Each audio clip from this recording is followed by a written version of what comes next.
I mean, I was actually and I didn't remember this show, and I've just been watching a little bit of it in the dressing room. So, it was your first sitcom, Kit Curren, the Kit Curren radio show?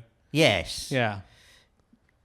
Yes, that's not one I usually mention first. No, that's why I wanted to talk about it. I like to find the unusual. It was an important show. I mean, I had a great, had a great cast. Some had an amazing cast. Brilliant actors. But that was the show where I decided, okay, I'm going to be a writer-producer. Because in those days, writers weren't that welcomed as part of the creative process, and I had some problems there, and so what I was writing, the kind of the way it was being executed was drifting away, and the director they had was very old school, and he said to me the very first day, he said, "Can I tell you how I like to work?" And I thought, right, I mustn't be a little cocky, arrogant bastard like I normally am. I said, sure. He said, the way I like to work is that we do the run-through, we read the script out loud, and then the writer goes away for a couple of days, and then he comes back and we do the writer's run. And then any notes you've got on what we've done. He said, because the actors prefer that. That was a lie.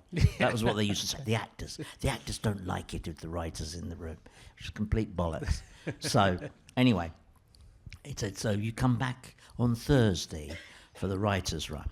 So I said, yeah, that's fine. Went away, came back on the Thursday, and the script was written, I was influenced by Bilko. Right. It was really an attempt to do a kind of English Bilko. Right. So I wanted fast dialogue, I wanted, really fast dialogue. And the star was Dennis Lawson, who's a great actor. So I sat there waiting to see the first scene. And the first scene, Dennis enters on roller skates. Okay. Right, which was not in the original. And I'm sitting there sort of trying to smile in a supportive way, and he's roller skating around the set, but it's affecting the rhythm of the dialogue, because sometimes he's there and sometimes he isn't ready for his line, So, and then at the end of the run, the director comes over to me, and there were director producers in those days. He said, any thoughts at all? I said, I'm not really sure about the roller skates. He said, oh, well, no, that's a rehearsal idea. Everyone loved it. And I looked across at one of the actors and he's going like that. But anyway, so the relationship between me and that director, I mean, I did work with some lovely directors, but that guy went downhill. And that was the show that made me think, it's no point me getting in a state about not having enough control if I can't, or enough input even. I need to, for my own sanity, I need to become a bit more active in production. So that was the light bulb moment, that show. I mean, it's sort of weird. It's weird all the time, a lot of the time, the way writers are treated, and that is very typical, I think, especially of that time. Yeah. But, obviously it's the creation of the writers, and so you sort of do need them there for some of the time. But well, I'm pleased to say things are so much better now. Well, you've taken control of you've taken control of what you're doing. Yeah. So that makes. But I mean, for writers for everyone, in general, I think there's an acceptance that writers ought to be at the centre of it all the way through. Yeah. And so, did Drop the Dead Donkey come quite soon after that? Was Drop the Dead Donkey. We had the idea in about '88, I think, and initially that was going to the BBC. And we said to the BBC, right, this is going to be a bit different. It's an office sitcom. It's a workplace sitcom.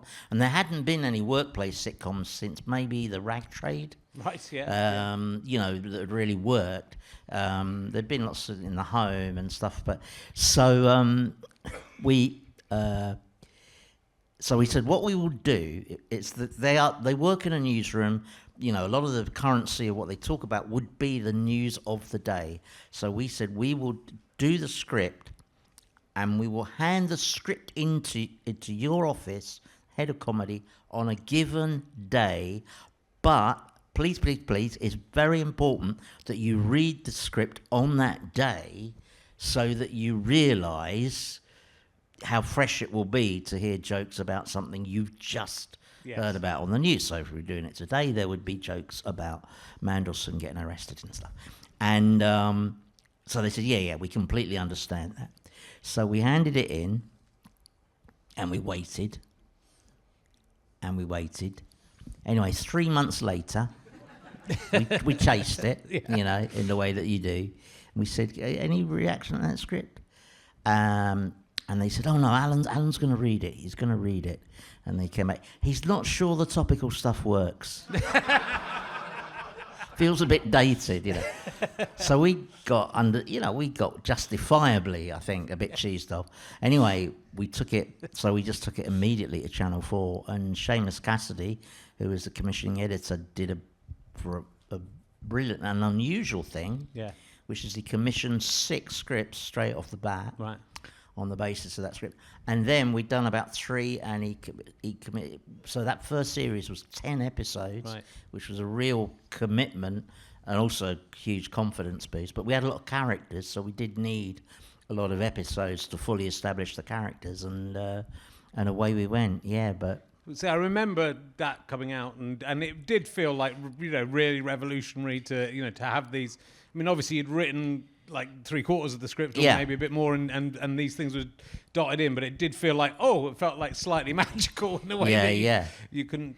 What was very cruel for the actors was that obviously they'd get top up dialogue like the day before, and then the day of the recording. For those of you who've not seen a TV sitcom, the recording day is brutal for actors. They get in very early in the morning. They rehearse all day, but it's a technical rehearsal mostly, where they're told where to stand and which camera they're going to be on. It's really hard. And our lot, on top of that, we'd be handing them jokes very late in the day. And that was the period around the time that the Berlin Wall came down, and it was in that post-Berlin Wall coming down period where lots of states in the Balkans were, so suddenly they were having to do lines about Bosnia-Herzegovina, and they were really heroic in dealing with it, and very ingenious, because they would find ways of... the set was this wonderfully cluttered workplace, and they found very ingenious hidey holes for their jokes. It looked very natural. It looked like a natural eye line. They looked like they were looking for something, but really their jokes were there, which was fine. That worked, but we had no problem with that until after about the 4th show. We did an episode where the chief executive, Gus, was on a drive to tidy up the office. And he said, look at the state of this place. And he had this big cross where he walked across the entire set. Where I said, look at the state of this place. My God, is nobody taking this drive seriously to tidy up the office? And for some reason, Rob Duncan, the actor, did something he'd never done before, which was, as he crossed the set, he picked up all these Post-it notes. And so you suddenly saw about 3 actors go, what the fuck? But that was exciting. Yeah, and I we think were very lucky. What's very noticeable, I think, in all of your stuff is it's so well cast. I think, and that was an amazing cast, and a lot of them were quite new people who, and again, they all went on to have very nice careers. Yeah. Well, we were given a lot of time. Yeah, we were given a very generous period of time to do the casting. So we did loads and loads of reads with multiple variations of cast. So that, again, I mean, I'm not sure. It would be hard to get given that much time. Yeah. We had a lot of resource, Yeah. I mean, it was just this. I think it was a sort of golden time if you got through the door, which and had you had these successes, so it really. And helped. Channel 4 was, still at that stage of its infancy where they were genuinely taking lots of punts on lots of things. So Yeah. there was us, there was Father Ted, I mean, not that Father Ted, you look at Father Ted now, you think, well, that's not a punt, that's a slam dunk. But I can remember sitting next to Michael Grade, when he was director of Channel 4, a controller of Channel 4, and he said to me, was some dude sort of eating rubber chicken, and he turned to me and said, do you watch Father Ted? And I'd been at every recording, and I said, yeah. He said, what do you think of it? I said, I think it's hilarious, it's a work of genius. He said, it hasn't made me laugh once. I said, but it's on your channel, you're the controller. He said, I know, but everyone tells me it's funny, so I think I must be wrong. Can you imagine a controller saying that now? I mean, because they all take the definition of the job very literally, don't they? They do. But he was relaxed enough to, because he came from a background of, family of impresarios. And Yeah.